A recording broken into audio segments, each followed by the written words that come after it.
তোমার নাম কি মেয়া? মাসুদ। ধন্যবাদ। আমি বাবু।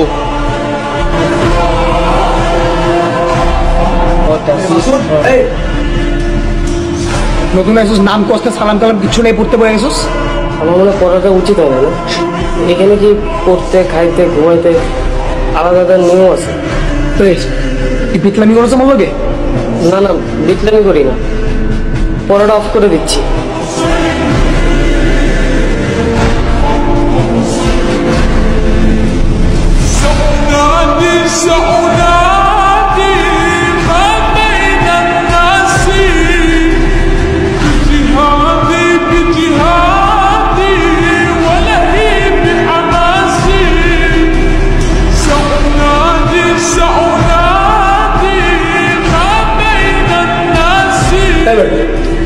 তুই ওর মাছ কাজ করো, তোলে কাটা লাগবে না, আলু করতে দেখা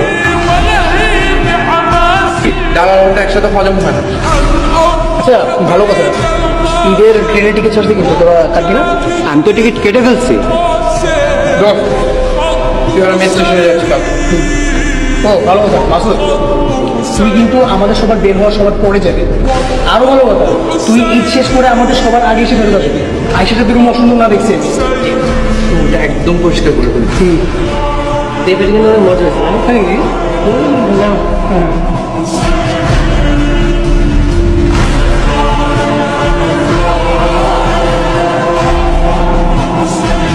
আমার থাকেন, চলে যাচ্ছি। আচ্ছা ঠিক আছে। কি অবস্থা? সাবধানে যাবেন মামা।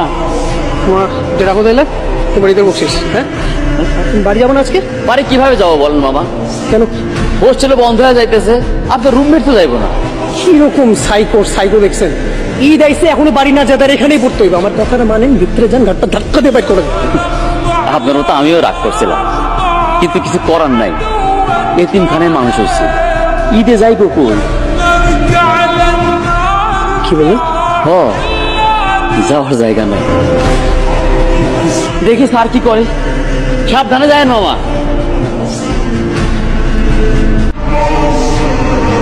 কি বাড়ি যাবো না? তুই ব্যাগ গুছা একসাথে যাবো। আমি তো এতে কোথাও যাবো না, আমি এখানেই থাকবো। বাইরে যে ভিড়, না গেলে আমার বুঝার লাইন আছে তো। সালাম আলাইকুম খালা। ওয়ালাইকুম আসসালাম।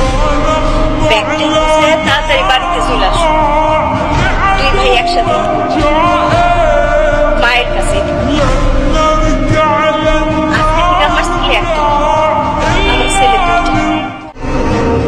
মায়ের কাছে ছেলেরা না আসলে কি মা ঈদ করতে পারে? ছেলে তোমার মা অপেক্ষা করতেছে, তাড়াতাড়ি চলে আসো। জি খালা, জি।